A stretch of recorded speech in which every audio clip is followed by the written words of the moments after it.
Let's bring in Seth Davis. Done a great job with CBS's coverage of the Final Four and also covering the hoop scene for Sports Illustrated. Let me start with these coaching vacancies. And who do you think is going to fill these vacancies that we have right now, Seth? Well, my expectations to fill the vacancies, I'm sure, are a lot lower than those of local fans who, call for coaches to get fired. It is hard to get coaches who are in good jobs to leave their jobs. Two of the quote-unquote candidates that were, headlined as potentially filling these jobs out on the West Coast were Jamie Dixon and Steve Alford, and both those guys just re-signed. And, there's basically two coaches out there who are going to be at the top of every vacancy list in Shaka Smart and Brad Stevens. Both of those guys have good money. They can go to the tournament every year, and they have job security, which is very hard to find in this business. There's a long list of guys who left good jobs and had job security and took other jobs thinking they were better jobs and ended up getting pink slips within a few years. So it's just hard to get guys to move. Now, the athletic director at Minnesota is Norwood Teague, who used to be the AD at VCU. But that aside, is leaving VCU the way Shaka's got it rolling for Minnesota, is that a good move for him? I don't think it is. Now, UCLA is going to be tempting, but he certainly doesn't have any ties to that part of the country, and there's a lot of, as we say in Yiddish, there's a lot of mishigas that goes along with that job. So, we'll wait and see. There's a lot of speculation. Those are the two biggest names, but there's generally the name that ends up taking the job is a lot smaller than the ones that are bandied about at the start of the process. Why did Ben Howland get fired? Well, it certainly went well beyond wins and losses. Based on wins and losses, you really don't have much of a case to let the man go. You can say, the expectations at UCLA, which, let's face it, are just absurd. We only hang banners for championships. Well, you've won one since Wooden retired. Yeah. And he went to 3 Final Fours, and during the same time span that he was at UCLA, the rest of the Pac-12 has 1 Final Four. So, but things were certainly not trending in a good direction. He had lost touch and lost the faith of AAU coaches in California, so he had to go outside of California. And let's face it, Ben is not a warm and cuddly personality, and in some respects, it wasn't a great fit there. So it just feels like one of these really good marriages that was hot and heavy at first and had some really great days, but just kind of ran its course. It's just unfortunate that somebody with his record gets shown the door, but that's where we are right now in college basketball. And sometimes when you're so close to your alma mater or a school or program, you don't realize the perception that people outside of the bubble are looking in at you, and you go, well, of course we're going to get a great coach. We're UCLA. I just don't know if that works anymore, and certainly with players. John Wooden, maybe they've heard of John Wooden, but these kids 18 years of age, they're going to school to say, all right, what do you got for me? Who's my coach? What's our style? Are we Adidas or Nike? And can I be a one and done? That seems to be the philosophy here, that UCLA is not the UCLA they think they are. No question. And the thing that bugs me about UCLA fans is, like, if you watched Purdue play this year, Dan, they weren't very good. They didn't make the tournament. That place, Mackey, was rocking every night. It was sold out. The fans were going nuts. When Indiana had its walk through the desert, those fans still turned out. Fans in New Mexico are as unreasonable as anywhere. But believe me, they show up. So I think fans earn that. UCLA fans don't do that. They never go to games. They tend to be played a little bit earlier, and there's a lot to do in Southern California and the traffic and yada, yada, yada, blah, blah, blah. But those fans don't do their part to match the expectations that they have for the program. So, I actually spoke with Ben on the phone for a while last night. We were kind of laughing about it. I said, look, you knew this was going to happen as soon as you took the job at UCLA. You take that job to get fired. But that's probably true in a lot of jobs right now, which is, again, it's hard to get even mid-major coaches. Like Chris Mooney could have left Richmond a couple of years ago when they made their move to the Sweet 16, and he hasn't been heard from since. But you know what? He's got a lot of job security, and he's got a great job. He's Seth Davis from CBS Sports Illustrated joining us, Dan Patrick Show. Well, that brings me to Andy Enfield. Nobody knew Andy Enfield. And as I mentioned, the only person who thought he was a hot prospect is his wife. So now all of a sudden, is Andy Enfield, Florida Gulf Coast, he's now he's on people's wish list? Let's remember now, and I am on this bandwagon as much as anybody. I love this story. I love this team. I love the way they play. I'm with you, America. Let's remember they finished second in the Atlantic Sun. So maybe UCLA should hire the coach of Lipscomb because they beat Florida Gulf Coast twice. So, but here's a headline I never thought I would see on SportsCenter yesterday. They had the Lipscomb coach on how to beat Florida Gulf Coast. I never thought I would see that headline ever. By the Lipscomb coach. I don't even know his name. I'll be honest with you. I didn't know either. There's a phrase in the profession, Dan, I'm sure you've heard it, win the press conference. You want to win the press conference. So you hire the hot name who's won a couple of games.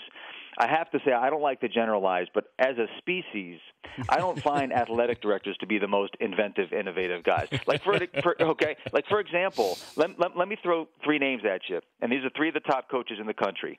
Jamie Dixon, Tom Izzo, and I'm actually Roy Williams. Yeah. What do they have in common? They were all assistant coaches before they got their first big jobs: Michigan State, Pittsburgh, Kansas. You know where Mike Krzyzewski coached before he went to Duke? Army. They were I want to say 10 and 17 the year before. Athletic directors don't think like that anymore, Dan. They want the hot name. There are a lot of good. Let me tell you something. There are a lot of assistant coaches out there coaching right now who've never been a head coach who would do not a good job but a great job at UCLA. I'm talking UCLA, but they wouldn't get that job because you can't win the press conference with an assistant coach. You got to get the hot name. So Greg Marshall at Wichita State, he's a hot name. And he could have had the North Carolina State job, and he chose to stay. Imagine it. He chose to stay at Wichita State instead of going to NC State. That's where we are right now. So, I hate to tell you, folks, Greg Marshall is not walking through that door. Wow. And that's not even that big of a deal if he did. You know what I'm saying? I mean, it's just it's a wacky, wacky time. But that's why they're well compensated. You'll never hear me criticize a coach for leaving a school to go to another school to take out. And when that happens, what do you hear? Oh, where's the loyalty? Well, ask Ben Howland. Where's the loyalty? Florida Gulf Coast chances against Florida. What? Well, I think it's diminishing with every press conference with every, they went home and had a parade. They had a pep rally. I don't think Florida had a pep rally, So I think physically, I'm not a big Florida guy. I actually called them the most overrated team in the bracket, but I just think that for these teams to go home for a few days, regenerate that energy, that competitive edge, and then physically, the thing about Florida is they can really, really guard. They are up and down a little bit offensively, but might be the best defensive team certainly since Joakim Noah and those guys. So you got to like the Gators, but I'm just glad that the game is being played because this Florida Gulf Coast team. The thing I love about them, Dan, is that they're freestyle. They run, they gun, they dunk, it's an and one. It's an and one mixtape. Here's what it is. Well, why can't other schools? I don't understand. Well, no. This is what happened with college basketball. Along the way, the coaches became more important than the players. Therefore, they micromanage every single play, every dribble. Yes. Hey, here's Commissioner Davis, because eventually I'm going to lord over this sport and make every decision. We see the inevitability of this. Here's the deal I'm going to cut with coaches.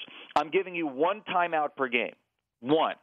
But on the flip side, I'm going to remove every single rule that keeps you from coaching your own players. If you want to have full-scale practices beginning on September 1st, why do we wait till October 15th? Go for it. People are worried that these guys are going to grind you to the ground. They're not going to do that because the games don't start until November. If you want to work with your players all through the summer, you can spend as much as you want outside of the games working with your players, teaching them how to play. Once the game starts, keep your mouth shut, stop calling timeouts, and let them play. Will you join me in that crusade, Dan? Because it's coming. I'm taking over. We don't need Billis. I got it. All I want to see is basketball. I want to see movement. I don't want to see it where the coach is yelling out a play every time down. I don't want 54-50. Basketball's not meant to be played that way, and that's why I think with Florida Gulf Coast, they're doing something different than anybody else did. Loyola Marymount did this as well. Let's try something, and let's force the tempo here instead of just, all right, half court here and half court there. The key is that they're winning. Yeah. You see, I think coaches listen, what do we just talk about with Howland and Tubby and all these guys?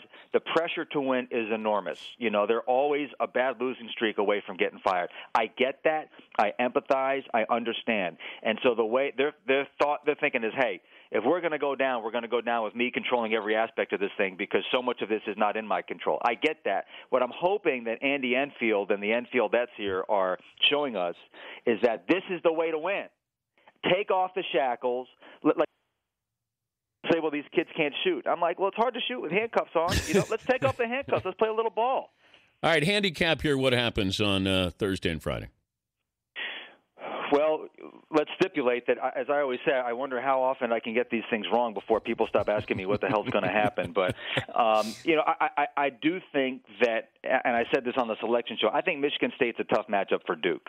I don't think that Duke likes teams that are physical and that can match their size. Mason Plumlee is really good as long as he's playing against someone who can't match his size. And by the way, we all celebrated Ryan Kelly's 36 points against Miami. He hadn't made a shot since then. So I like Michigan State and Louisville to advance. I really like Wichita State. I've liked them all season long. They could go to the Final Four. I mean, I would guess Ohio State, obviously just a guess, but if anybody's going to be the Cinderella of the weekend, Wichita State, I think, could go to the Final Four. So obviously they'll lose to LaSalle by 20. And then on the other side, I think whoever wins Kansas-Michigan is going to the Final Four. I think Kansas should win because they can match Michigan's athleticism on the perimeter, but they have the size advantage on the interior. But they got to get Ben McLemore going. Yeah. He gave them nothing last weekend. And then I picked Miami to go to the championship game, and I'll stick with Miami over Indiana in the regional final. But that one's basically a coin flip.